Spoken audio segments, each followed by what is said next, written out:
Bonjour, je suis avec Monsieur Bob, vous dit toute la vérité. C'est d'ailleurs un grand honneur de débuter cette série d'interviews avec toi, Bob. Ouais. Et donc, écoute, je voulais que tu nous parles de ton parcours, de comment t'en es arrivé à faire cette belle émission. Bah déjà, c'est moi qui suis honoré d'être ton premier invité, parce que j'espère qu'il y en aura d'autres. Bah ouais. Écoute, mon parcours, il commence il y a 33 ans déjà.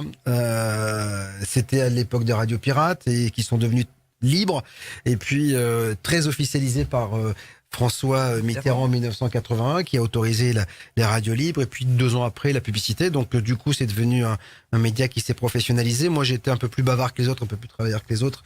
Donc j'ai réussi à me faire un nom qui m'a permis de très vite aller dans les radios très professionnelles comme Skyrock. Une voix aussi, je Après, une voix, je sais pas, mais en tout cas, j'avais surtout l'envie de faire ce métier. J'étais très, très excité par l'idée de faire ce métier.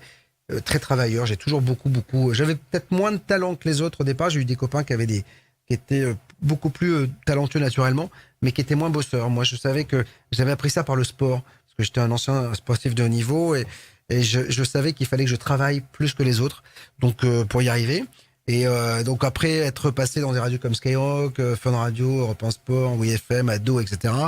J'en suis arrivé à monter cette magnifique station qui est BTLV.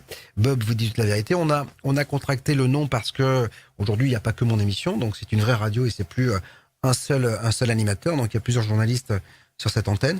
Voilà. Après voilà mon parcours. Ta question, la suite, je la devine, comment passer de Fun Radio, de Skyrock, d'Europe 1, tout ça machin, à BTLV. Moi, je connais l'histoire, mais bon, voilà. Mais écoute, c'est simple, c'est que en fait, quand on m'a proposé de m'occuper de la tranche du soir d'ado, je suis allé voir un petit peu ce qui se passait ailleurs. Moi, je suis un fou des États-Unis, de la radio américaine, parce qu'ils sont très très en avance surtout. Et en fait, je me suis aperçu que si des sujets comme les nôtres sont un peu montrés du doigt ici en France, aux États-Unis, c'est très souvent accepté.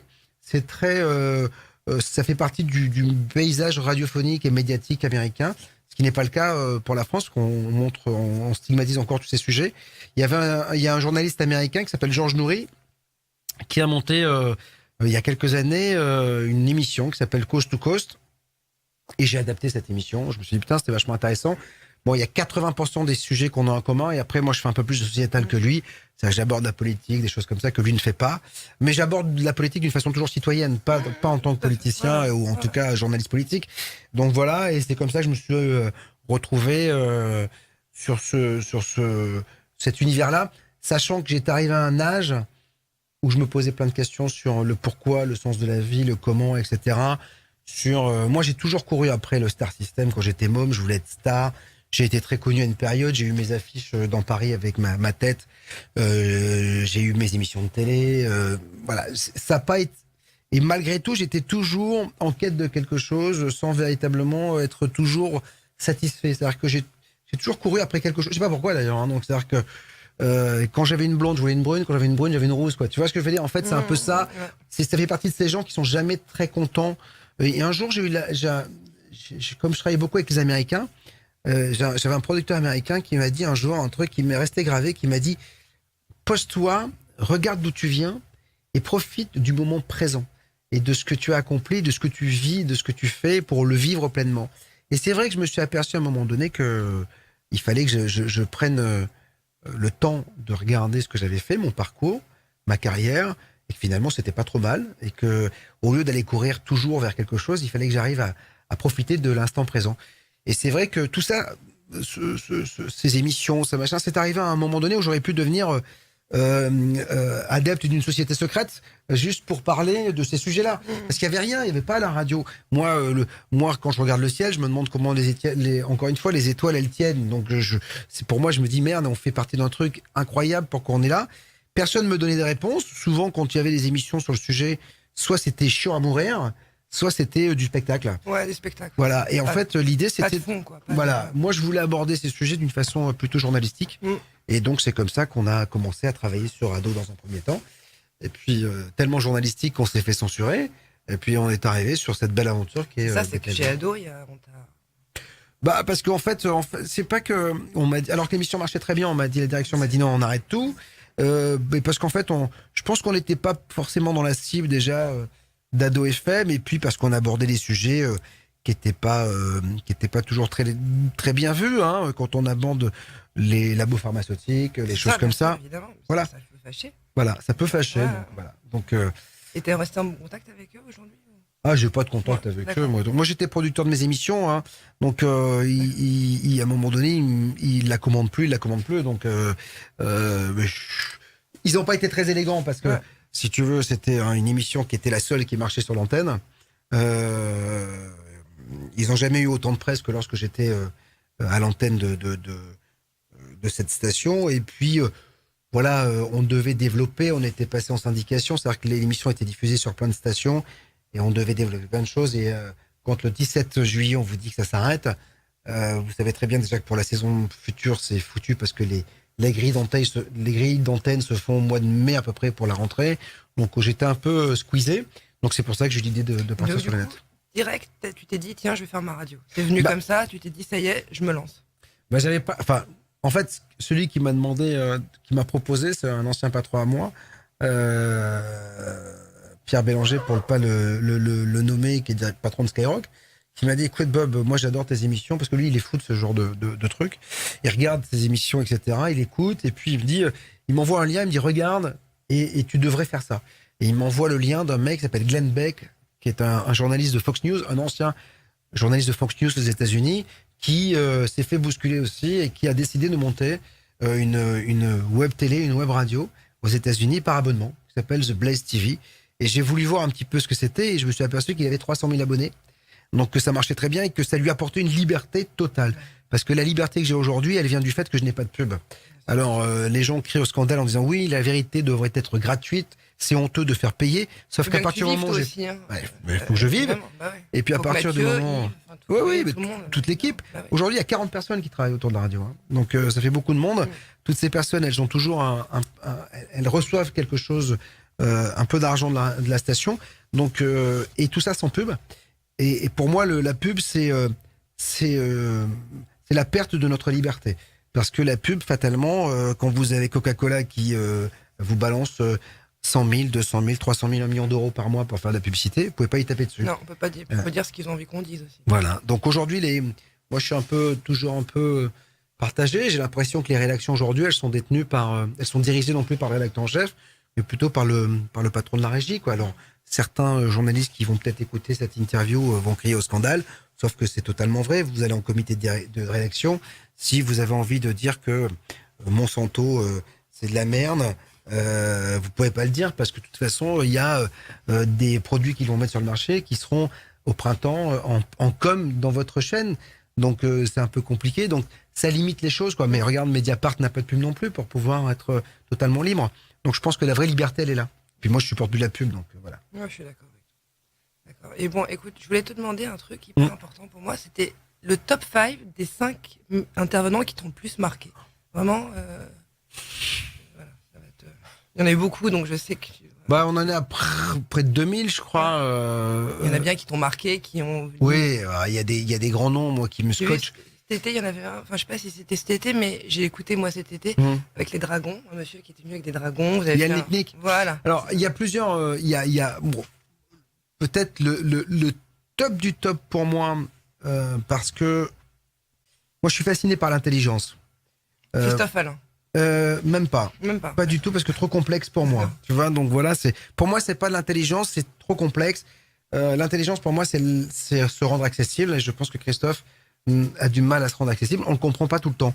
Donc voilà, l'idée, c'est de pas. Moi, je voulais pas faire une radio élitiste. Je voulais faire une radio de gens qui sont intéressés par ces sujets, qui se disent, je comprends pas, expliquez-moi. Ah, ça y est, je comprends. Et pas me dire, je suis comme un con, il me parle de choses que je ne comprends pas. Donc c'est pas du tout Christophe Alain.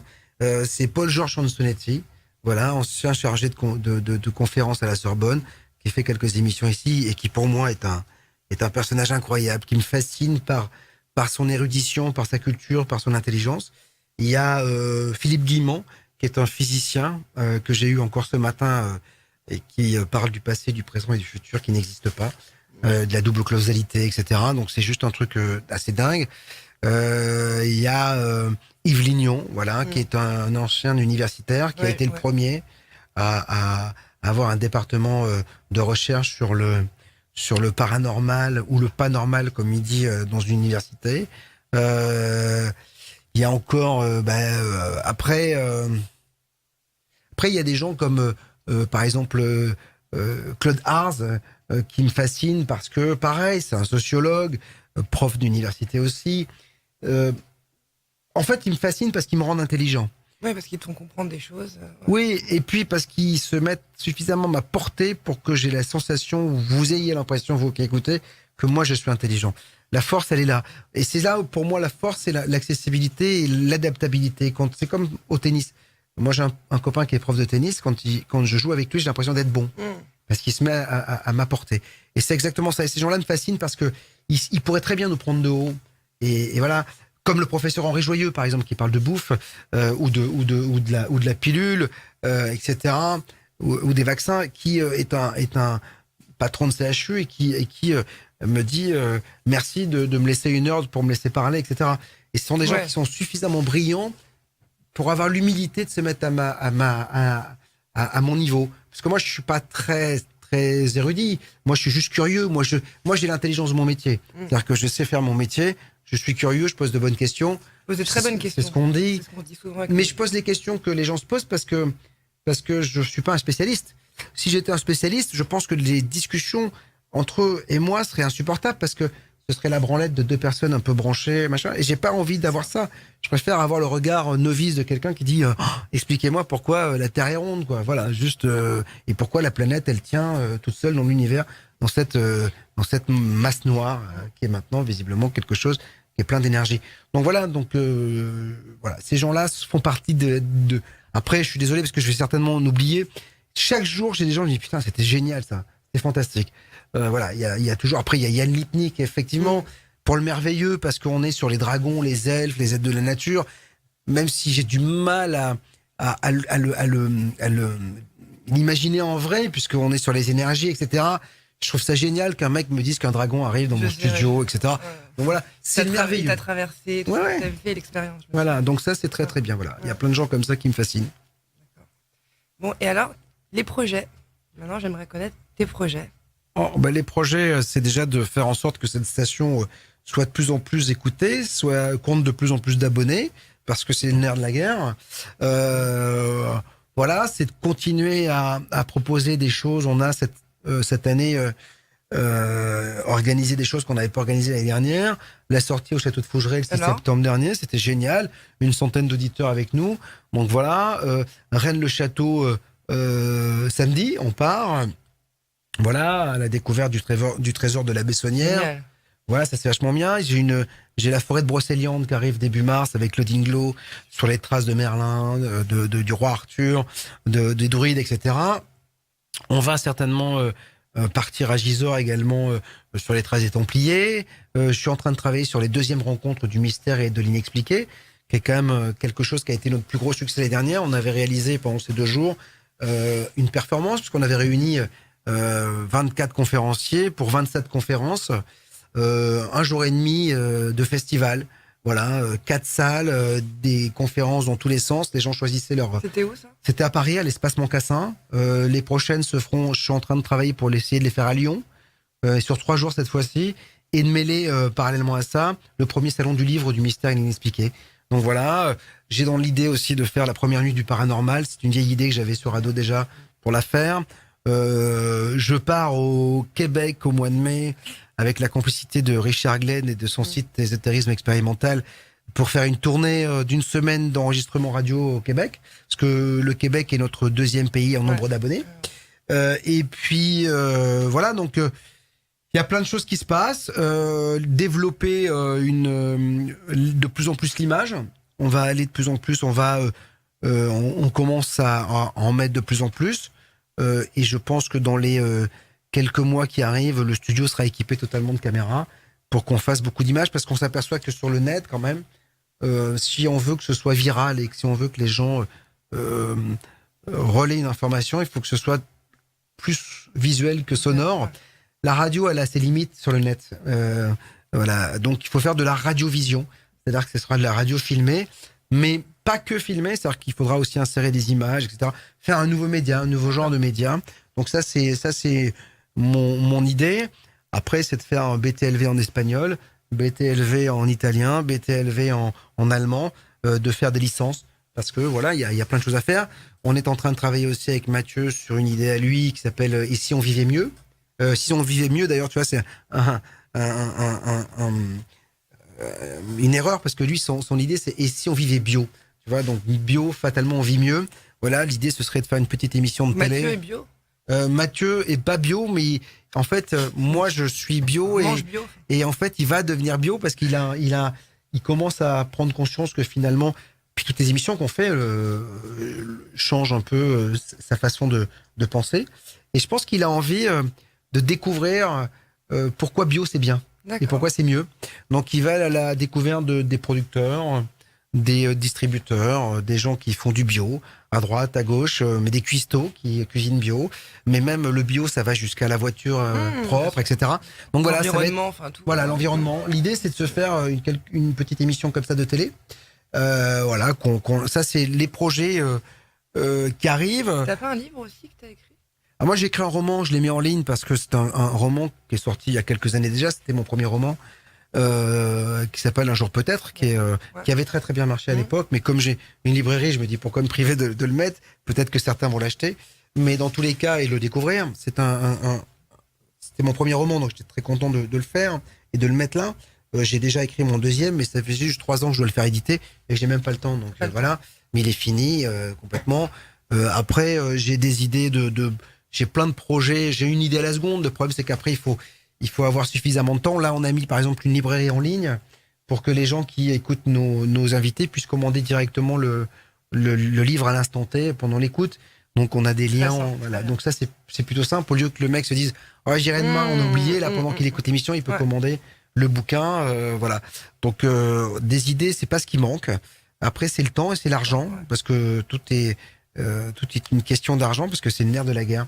Et pas pour devenir riche, mais parce que l'argent t'apporte une certaine liberté. Voilà. C'est ça. Évidemment, c'est la liberté que ça t'apporte. Exactement. C'est pas pas le pouvoir, forcément. Bah non, parce que le pouvoir, je m'en fous un peu, j'en veux pas. Ouais, donc, voilà. Non, c'est la liberté. Bah, écoute, en tout cas, merci beaucoup. Merci à toi. Je vous conseille à tous de vous inscrire, de vous abonner sur son site, donc à bob-toutelavérité.fr. Bravo, magnifique. Et voilà, et moi j'ai hâte de suivre la suite de tes aventures. Et je vous remercie à tous ici et à très bientôt. Merci Aurore et puis merde pour la suite pour ce que tu fais. Ciao. Merci beaucoup. Au revoir.